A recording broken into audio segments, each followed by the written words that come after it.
Olá, muito bem-vindo ao nosso canal mais uma vez. Peço que se inscreva e compartilhe, por gentileza.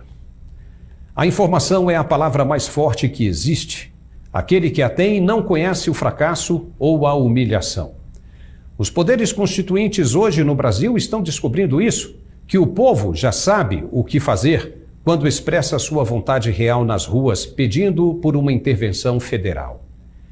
Isso demonstra um nível de insatisfação com o processo de escolha eleitoral que não permitiu a certeza de que o voto foi dado ao candidato certo e a repulsa ao sistema socialista de governo. Ninguém quer isso para o Brasil e a resposta está nas ruas. Nesse dia 2 de novembro, o feriado de finados pode marcar o início do fim da intenção de se enganar o povo. Milhões de brasileiros de todas as partes do país foram para a frente dos quartéis pedir ordeiramente que se faça uma intervenção federal. Lotaram os espaços no Rio de Janeiro, em São Paulo, Brasília, Minas Gerais, Sul e toda parte. E muitas empresas de jornalismo brasileiras não estão mostrando as manifestações das pessoas. Por quê? Elas dizem que não incentivam a violência, mas não está havendo violência, e sim uma demonstração de um desejo. E o interessante nisso é que ninguém pode impedir o povo de se manifestar. Desde que sejam pacíficas as manifestações, não há crime algum e ninguém pode ser responsabilizado pelo que está fazendo. Não há lei, não há superpoderes que possam reprimir uma manifestação como a que vimos hoje no Brasil. Nem mesmo o Supremo Tribunal Federal tem poderes para isso, nem que os ministros rasguem a Constituição terão como impedir a voz do brasileiro nesse momento. E o que deixa as autoridades de esquerda mais enfurecidas é saber que o povo descobriu que quem manda no país é verdadeiramente ele e não as chamadas instituições democráticas. O próprio Supremo Tribunal Federal reconheceu que a regulamentação de número 97 do artigo 142 diz que o povo, de maneira ordeira e como o verdadeiro dono do poder, pode sim pedir a intervenção federal e as Forças Armadas são obrigadas a obedecer, cumprindo com a vontade suprema da nação. Aquele que ordenar a interrupção dessa manifestação de massa ordeira é quem poderá responder por abuso de autoridade e crime de lesa pátria, por desrespeitar a Constituição.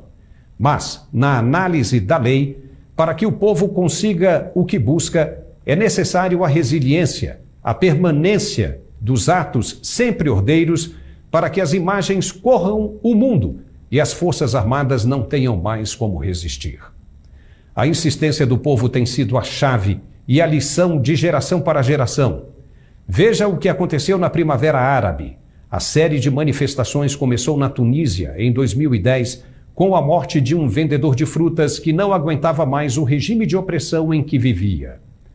Daí em diante, se desencadeou a revolta em todos os países árabes, reunindo milhares de insatisfeitos com o desemprego crescente, corrupção, inflação sem controle e a violência contra os que insistiam em não se calar.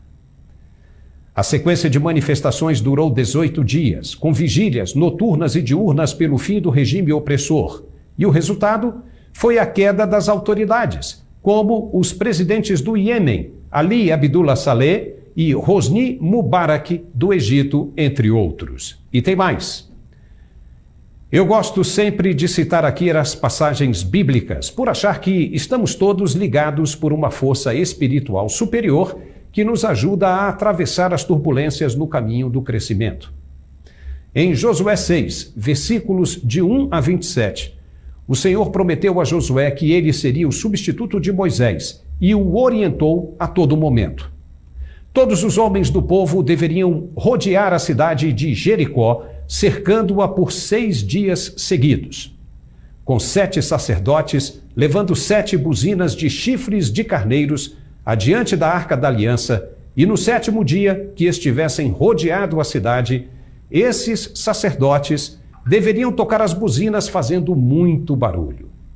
Dessa forma, todo o povo deveria gritar, dando um grande brado, para que então o muro da cidade viesse a desmoronar. Assim o povo subiria por ele e tomaria posse do que era seu. pois assim foi feito durante 7 dias. E a resiliência, a insistência do povo, fez com que os muros da cidade desabassem apenas dentro do que foi uma manifestação de ordem, sem ataques diretos às muralhas. E a glória foi alcançada e o povo conseguiu fazer valer a sua vontade, assim como a de Deus. Lembrando que o que acontece hoje e nesses últimos dias não tem absolutamente nada a ver com o atual presidente. Ele já ficou para trás há muito tempo. O papo agora é com o povo, que é o verdadeiro dono do país. A questão é entre o povo e as Forças Armadas. Aquele que insistir em relacionar os atos da massa ao presidente Bolsonaro estará mentindo e poderá responder por crime de calúnia e difamação. Ele não tem poder sobre a vontade do povo e isso ficou bem claro ao ser anunciado que a equipe de transição está trabalhando como manda a lei. De novo, a questão agora é com o povo, que não aceita o regime comunista, e a decisão das autoridades judiciárias em empurrar uma decisão abaixo pode levar a um caos social sem precedentes. Na Argentina, por exemplo, os noticiários estão tratando já de uma nova moeda corrente no Mercosul, o peso real. Como será isso, se vier a ser implementado como foi anunciado pelo presidente eleito? Sabemos que o peso argentino e de outros países sul-americanos há muito tempo está em queda livre. Com a associação do real, uma de duas coisas poderá acontecer.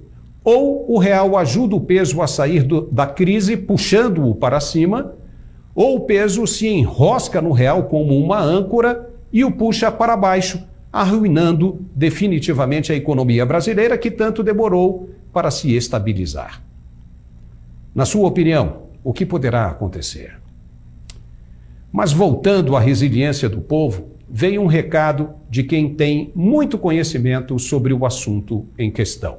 Estamos aqui na porta do Palácio da Alvorada, do lado de fora, e eu estou ligando para vocês para mandar um abraço, dizer que nós estamos juntos na briga. Nem é uma briga, é nessa construção do Brasil melhor. E não vamos desistir, vai dar certo, confie em Deus e em nós. Um grande abraço. Algo me diz que essa história ainda não terminou e que muita água deve passar por debaixo dessa ponte. Aí veremos então se a resistência do povo será digna do soar das trombetas. Ficamos por aqui. Peço que se inscreva em nosso canal e compartilhe. Um forte abraço e até a próxima.